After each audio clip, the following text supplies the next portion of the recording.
Summer school begins today. You better get going. Here we go. It's the first day of summer school. Despite the heat, the lecture continues. Your academics is greatly increased. Cool. Oh, we just... Second day. I know it's hot, everyone, but let's just try and get through class. Focus pocus. You know, oh, you must all be very curious students to be taking this course over the summer. I'm not really sure what to make of that. Well, let's talk about something interesting today. Dang, you're gonna be the smartest kid in the town. I know. I went from smart to intelligent while in your absence. All you future magicians will want to pay close attention. Today's subject is tarot. That's right. These cards often used in fortune telling. Those cards often used in fortune telling. Originating in 15th century Europe as normal playing cards, tarot cards evolved into tools of divination. A variety of different versions of tarot card decks exist, including the Marseille and Rider decks. But today, in respect of the great magician Crowley, or Crowley, I don't know, we will be using the Thoth deck. First, let's talk about the composition of the deck. The modern 87 card tarot deck is divided into two parts.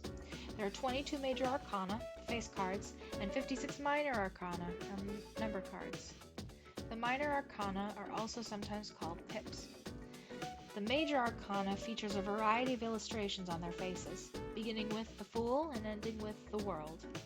They tell a story in numerical order that is a metaphor of an individual's journey through a life.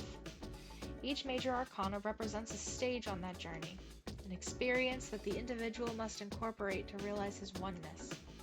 They are all important, so let's take a look at each of the 22 cards one by one. The first card, numbered 0, is the Fool. It represents the beginning and suggests infinite possibilities. The next card, the Magician, represents action and initiative, but also immaturity. The Priestess represents contemplation and inner knowledge. The Empress represents motherhood and the birth and the life it brings forth. The Emperor is an opposing card. It represents fathering and relates to leadership and decision-making skills. The Hierophant represents formality and knowledge, and stands for religion. The Lover's card represents choice. Here, the individual's consciousness is finally surfaced. The Chariot represents victory for the individual, but only a momentary one. Justice represents the knowledge of what is right and what is wrong. The Hermit represents the individual's search for answers by looking inward, deep inside his heart. Fortune represents fate and the opportunities that come with it. Strength represents both passion and self-control. It is depicted as power with reason. The Hanged Man reflects the individual's inability to take action. Spiritual death awaits the individual with the 13th card, which is aptly named Death. That's why Junpei is the magician, he's immature. It's always very interesting when people fear the death card. Because, yeah, spiritual death is probably the best way to put it. It's not actual death. Death is considered a transitional card. The old ends and the new begins. Now, let us continue along the path following the transition. Temperance is the balance of opposites. Opening his eyes to the world allows the individual to grow. And as the devil represents, he then faces temptation. At the tower, his values collapse on him. It seems as if he no longer has anything to believe in, but he then finds a glimmer of hope, represented by the star, and he is suffused with a serene calm. This bliss makes him vulnerable to the illusions of the moon. Fears arise, and he follows the dim path in his heart with trepidation. But he is rewarded with a bright future, represented by the sun, which signifies true achievement. Judgment awaits the individual at the end of his journey, as he looks back on the path he has traveled. The final card is the World, which represents the individual's full awareness of his place in the world. That is the growth of an individual as explained by the tarot cards. Perhaps all this talk about life doesn't hit home with you young folks just yet. Now you can use all 78 cards to divine the future in detail, but most people only use the 22 major arcana. Okay, next let us talk about how to tell fortunes using the major arcana. First, you will need to shuffle the cards. If a card is reversed, its meaning will change, so it's important. Why is no one streaming the remaster? I never got the remaster. I've been streaming this for weeks now, actually. The class continues. Despite the heat, the lecture continues. Your academics has greatly increased. Hell yeah. Third day. Despite the heat, the lecture continues. Your academics has greatly increased. Oh, hell yeah, I don't have to monologue again. Aki is a glimmer of hope. I mean, yeah, more or less. It's the fourth day. Despite the heat, lecture continues.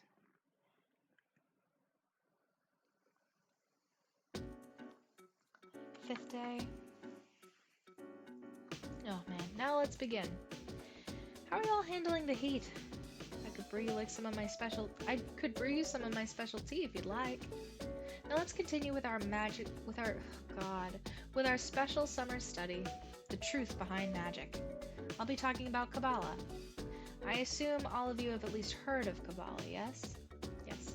It is known as the mystical study of the Hebrew scriptures, but, as I have mentioned before, it has a great impact on Western sorcery. So are we just not existing outside of the class for the duration? Yeah, I think it's a lot like the finals. Like during exam week, you don't do anything else. It has been said that to learn the secrets of magic, first you must truly understand Kabbalah. So, who was the person who formed this incredible ideology known as Kabbalah? Well, according to legend, it was Moses. Yes, that Moses. The Moses who gave us the 10 Commandments and split the Red Sea. But in reality, it was formulated by a group of rabbis long, long ago. However, because it consists of such a complicated coded system, Kabbalah did not become known to the Western world until much later. Now, it is important to note that there are many different ancient methods of deciphering Kabbalah.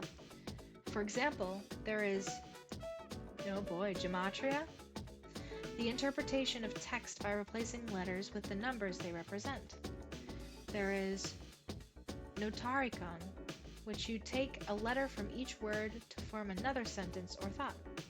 There is also tamura, a method where letters of words are replaced, thereby giving the sentence a new meaning. All of these different methods make it difficult to fully comprehend Kabbalah.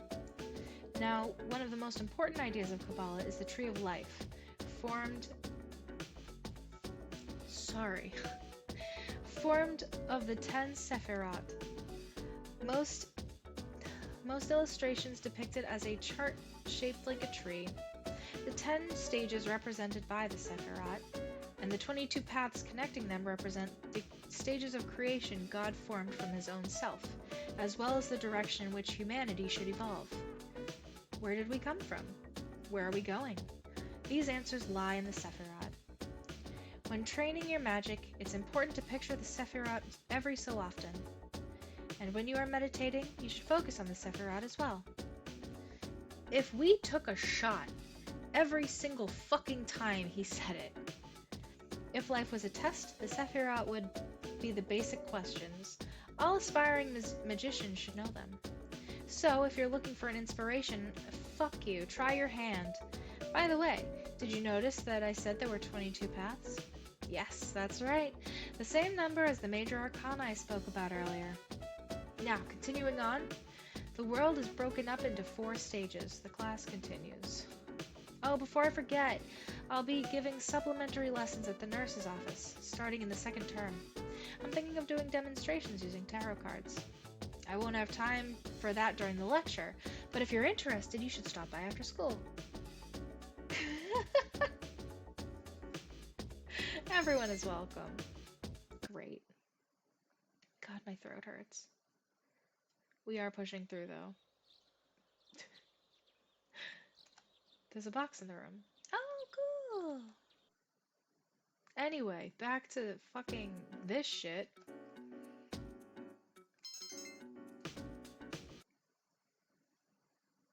Oh, it's over. It's over! There we go.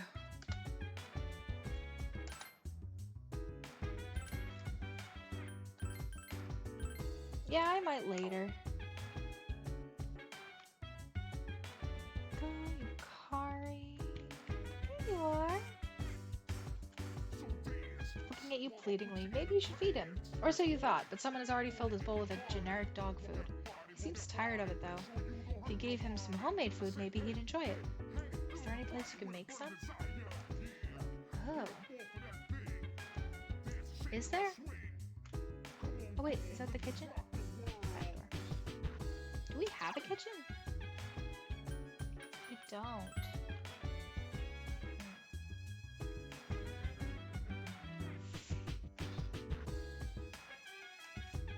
It's gonna be summer festival at the shrine tomorrow. You going? Definitely. Really? Well, I probably won't go. Of course, I am in a financial crisis, but even more importantly, I'd like to go to events like this with a special girl, not by myself. Huh? Yeah, we ain't going to Tartarus. But let's see what's going on outside. There he is. Alright. Nothing else to do, so... Sure. Yeah, let's talk to him. President Tanaka seems pleased. I'm used to being accosted by people, but recently I had an interesting encounter. It was with a young man not much older than you. Guess what he said? He said, "Thank you."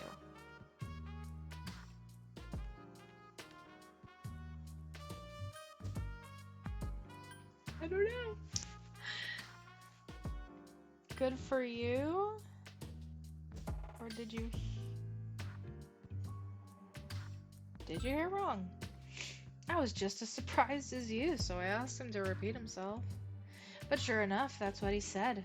I was shocked someone would actually thank me for selling fake products. I don't know, man, I order those products, usually on Sundays, and they work for me just fine. President Tanaka seems amused. But then he told me he quit his part-time job and is going to study to become a public prosecutor. He wants to punish businessmen like me for bending the rules. He said I was an example of a negative role model. As if.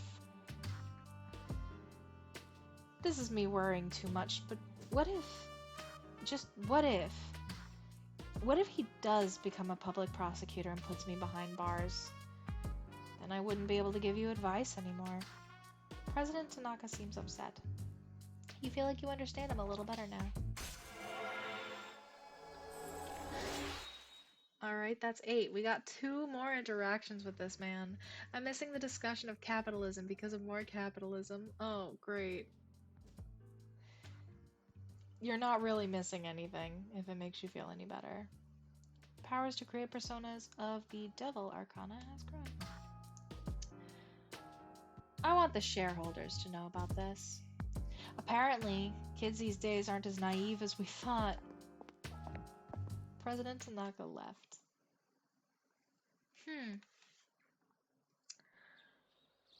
Summer vacation continues. Come to think of it, there is a summer festival going on at the shrine, and you know we're going. Hey, it's me. Got nothing better to do. Want to go with me? Sure. I mean, we were gonna go anyway, so... Oh, seriously? Then see you later. You have decided to go to the summer festival with Junpei. Should you wear a yukata for the occasion? Yeah! I didn't know we had one!